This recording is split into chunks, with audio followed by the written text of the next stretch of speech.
Hello again. Okay, so now we are going to proceed our discussion on how should we fill in form B.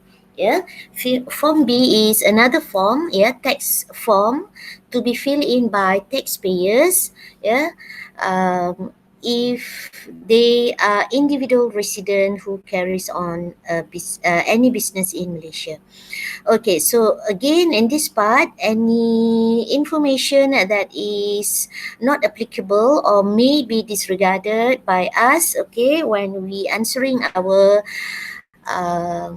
group assignment, okay, will be colored in green, okay. New items that appear in Form B, not yet discussed, okay, which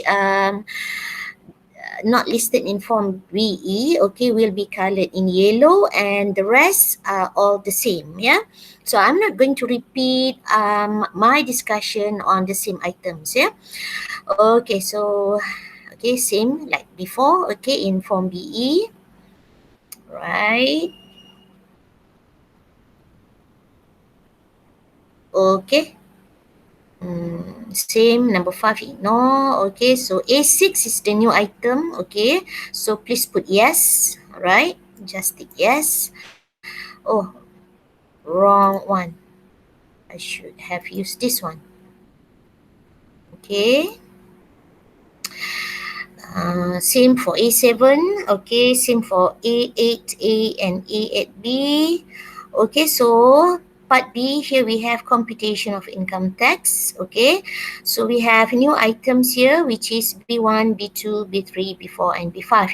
Why? Because all these are in relation to business income under section 4A. Right? Okay. So if we observe the details, B1 is for statutory income from sole proprietorship, and B2 is statutory income from partnership, right? Okay. So B6 until B8 is statutory income from section 4B up to section 4F. Okay, so B9 is the same, aggregate income. So here, since we have business income, therefore we are going to deduct any current year business loss, okay, against our aggregate income, right? For B12, okay, I use wrong color. It should be green. Okay, so for your group assignment, please ignore B12 because we don't have anything tested on qualifying prospecting expenditure. Okay, so again, B13 is the same, B14 is the total of, what is this? Total B11 minus B12 minus 13, yeah. Okay, so I believe this is total income, all right. Oh, B16 is our total income. B14 is, what is this? Aggregate income minus current year business loss. Okay, so that is B11 minus B12. Okay, B12 we are going to ignore, wrong color, B12, and minus approved donation, yeah. Okay, so again, at this stage, we ignore taxable pioneer income, okay. So again, we are going to ignore B17 and B18 if the couple opt for separate assessment, yeah. If the couple opt for joint assessment, then you are going to use B17 and B18. Okay, so the rest are all the same. Okay, ignore B25, ignore B27. Declaration is the same. Okay. Okay, now in part D, okay, we have several new items. Okay, why? Because this time you have business income, so we need to update or provide information about our business premise. Yeah, so we need to provide address of our business premise, and we need to inform whether this is an e-commerce or not. Yeah, whether our business is online business or not. All right. And then we need also to provide our website or blog address for our business. Okay. Okay, D8, D9 is the same. Okay, we may ignore these two items. Okay, donations are all the same. Relief also the same. Okay, now we have two new items. Okay, part H and part J. Okay, part H is the detail of our business loss. Alright, the details of our business loss. Okay, so we have two tables here. The first table is about business loss of the current year. Okay, let's say we have 50,000, okay, business loss of current year, and we only absorb 30,000. Okay, so 30,000 will be absorbed against our aggregate income, and the balance will be carried forward. Yes, so this is for business loss of the current year. Now, the second table is about business loss of previous years. All right.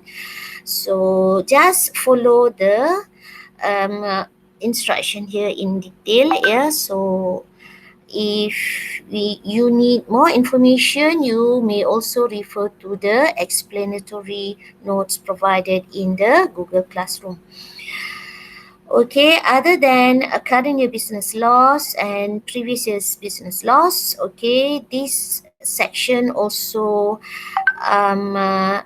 requires us to provide information on capital allowances carried forward from sole proprietorship H2, and also any capital allowance carried forward from a partnership, yeah, H3.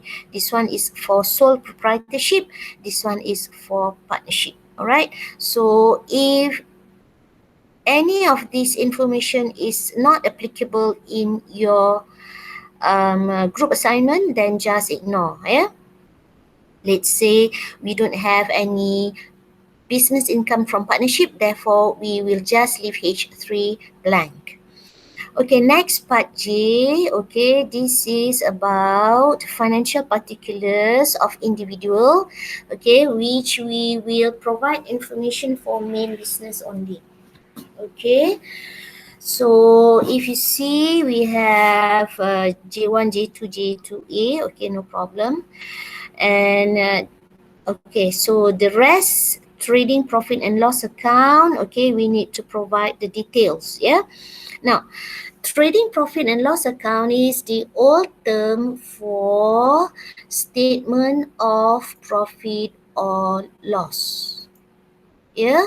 Jadi, we go through the statement of profit or loss in your question. Okay, so just transfer the figures accordingly to this section. Yeah, I mean part J. Yeah, so the amount of sales, okay, just transfer the amount here, the amount of opening stock here, and so forth. Yeah, we have a subsection of other income. Okay, so if the items listed here is not stated in the question, then just leave it blank. Okay, so let's say the business only have dividends and interest, just fill in J10 and J11.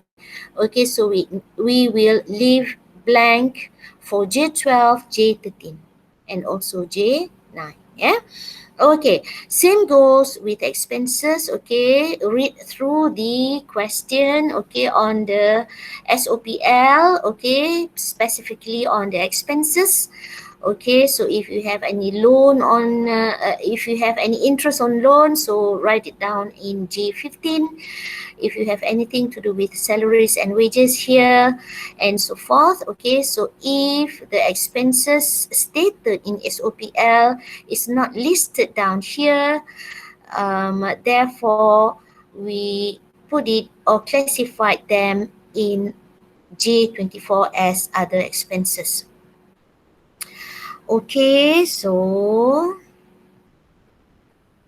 for balance sheet, okay, balance sheet is the old term for statement of profit or loss. Okay, so again, read through your SOFP and transfer the amount here accordingly. Yeah, for fixed asset is the old term for non-current assets. Yeah, I don't think we should have any problem with that. Okay, just transfer the figures. Here, the liabilities combine both non-current liabilities and current liabilities. Okay, so finally, particulars of tax agent, okay, will be only applicable if you are a tax agent and fill in this form on your behalf of your clients. If you fill in this form for yourself, okay, therefore we may ignore part K. Alright, I think that's all for Form B. Wish you all the best.